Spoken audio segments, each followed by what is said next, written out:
Hi guys, may legit po na app na pangalan na Hipame.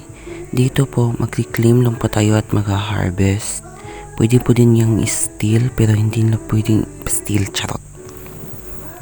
Ganyan lang po. Sali lang po tayo ng family. Sasali po tayo ng family guys para meron tayong eme.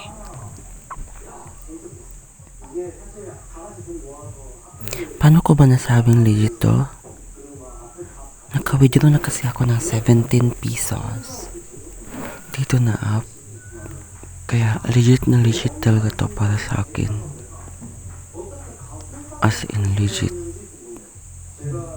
Ayan, may 2 peso, 205.76 pesos na po ako. As makita ko yung record na ginawa ko. Record. Yung pag-withdraw ng 17 pesos. Ayan o. 17 pesos. Yan lang po. Thank you.